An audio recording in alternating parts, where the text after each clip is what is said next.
गृहमंत्री म्हणून सांगतो, एकही पाकिस्तानी नागरिक राज्यात राहणार नाही. देवेंद्र फडणवीस मीडियासमोर संतापले. मुख्यमंत्री देवेंद्र फडणवीस यांनी राज्यातील पाकिस्तानी नागरिकांना परत पाठवण्याबाबत रविवारी महत्त्वाचं वक्तव्य केलं आहे. तसेच माध्यमांनी या संदर्भात बातम्या देताना खबरदारी घेण्याचं सांगितलं आहे. पुण्यात माध्यमांशी बोलताना देवेंद्र फडणवीस म्हणाले, गृहमंत्री म्हणून सांगतो, पाकिस्तानी नागरिकांसंदर्भात कृपया चुकीच्या बातम्या करू नका. माध्यमांनी 107 नागरिक हरवले असल्याच्या बातम्या केल्या आहेत, परंतु राज्यातील एकही पाकिस्तानी नागरिक हरवले नाहीत. सर्व पाकिस्तानी नागरिक सापडले आहेत. आता एकही पाकिस्तानी नागरिक महाराष्ट्रात राहणार नाही. आज संध्याकाळी किंवा उद्यापर्यंत सगळ्यांना पाकिस्तानात पाठवण्यात येईल, असं फडणवीस यांनी म्हटलं आहे.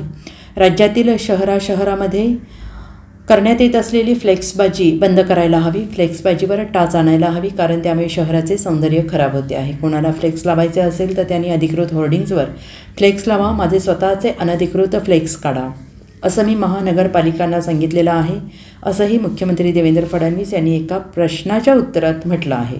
राज्यातील पाणी टंचाई भीषण होते आहे. यावर बोलताना मुख्यमंत्री देवेंद्र फडणवीस म्हणाले, एप्रिल मे महिन्यात पाणीसाठा कमी असतो आणि ही परिस्थिती पहिल्यांदा आलेली नाही. दरवर्षी अशी परिस्थिती असते.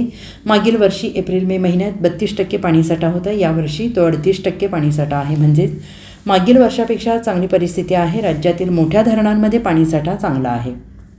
लहान धरणांमध्ये जलसाठा कमी झाला आहे. पुणे महापालिकेला 75 वर्ष पूर्ण झाली आहेत. त्याबद्दल पुणे अर्बन डायलॉग हा उपक्रम आयोजित करण्यात आला आहे. जे काही आव्हाने आहेत त्यावर या माध्यमातून चर्चा होणार आहे आणि हा अतिशय चांगला उपक्रम आयोजित करण्यात आलेला आहे. या शब्दात मुख्यमंत्री देवेंद्र फडणवीस यांनी पुणे मनपाच्या उपक्रमाचं कौतुक केलं आहे. पालिकेला 75 वर्ष पूर्ण झाली आणि पुणे महानगरपालिकेचे जे पहिले प्रशासक आहेत सगो बर्वेजी यांच्या 111व्या जयंतीचं औचित्य साधून पुणे अर्बन डायलॉग हा एक अतिशय चांगला मंच या ठिकाणी तयार झालेला आहे, ज्याच्यामध्ये दिवसभर सगळे जे एक्सपर्ट्स आहेत ते 4 वेगवेगळ्या विषयांवर या ठिकाणी डेलिब्रेट करणार आहेत, बोलणार आहेत. ज्याच्यामध्ये अर्बन प्लॅनिंग आहे, ज्याच्यामध्ये अर्बन गव्हर्नन्स आहे, ज्याच्यामध्ये डिझास्टर मॅनेजमेंट आहे.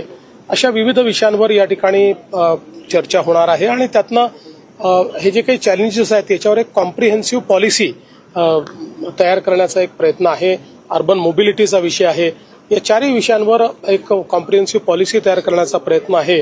आज त्याचं उद्घाटन मी केलेलं आहे आणि उद्घाटनाच्या सत्रात आपल्या समोरचे अर्बन चॅलेंजेस तयार कसे झाले आणि आता त्याच्यावर काय सोल्युशन असू शकतं किंवा सरकारची भूमिका काय आहे ते मी त्या ठिकाणी मांडलेलं आहे.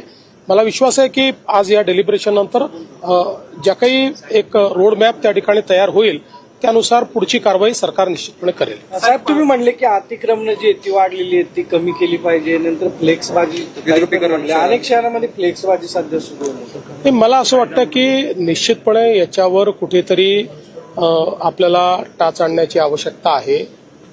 ज्यांना अशा प्रकारे फ्लेक्स लावण्याची खुमखुमी आहे त्यांनी जे अधिकृत होर्डिंग्स आहेत त्याच्यावर आपली जाहिरातबाजी केली पाहिजे. फ्लेक्स ते लावू नयेत. मी स्वतः सगळ्या महानगरपालिकांना सांगितलेलं आहे की माझ्या स्वतःचे जर आमच्या कार्यकर्त्यांनी अवैध फ्लेक्स लावले तर ते काढून टाका, ते ठेवू नका. आपल्याला कुठेतरी हे कडक करावं लागेल, कारण आपली शहरं याच्यामुळे विद्रूप होत आहेत. 38% पाणी साठा राहिले राज्यामध्ये आणि त्यात पुणे विभागामध्ये जास्त आहे की एप्रिल मे महिन्यामध्ये पाणी साठा हा कमीच असतो. तो मागील वर्षीपेक्षा यावेळेस जास्त आहे. मागील वर्षी या दिवसांमध्ये 32% पाणी साठा होता, तो आता 38% आहे. आपल्याला कल्पना आहे की राज्यातली जी मोठी धरणं आहेत त्याच्यामध्ये आता पाणीसाठा अजूनही बऱ्यापैकी आहे, पण लहान धरणांमध्ये आणि छोट्या तलावांमध्ये पाणीसाठा कुठेतरी कमी झालेला आहे.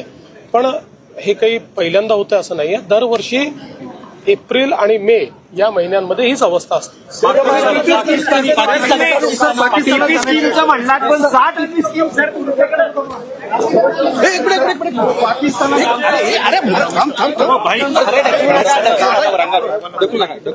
असं आहे, मी आपल्याला गृहमंत्री म्हणून सांगतो आहे, कृपया याच्यावर उलट्या सिध्या बातम्या करू नका. कोणी 107 नागरिक हरवले आहेत, एकही हरवलेला नाही. जेवढे पाकिस्तानी नागरिक आहेत ते सगळे सापडलेले आहेत, सगळे बाहेर चाललेले आहेत, सगळ्यांची घालवायची व्यवस्था केलेली आहे. एकही पाकिस्तानी नागरिक या ठिकाणी राहणार नाही. माझा अंदाज आहे आज संध्याकाळपर्यंत किंवा उद्यापर्यंत पूर्ण होऊन जाईल. Bureau report SBN Marathi, Mumbai.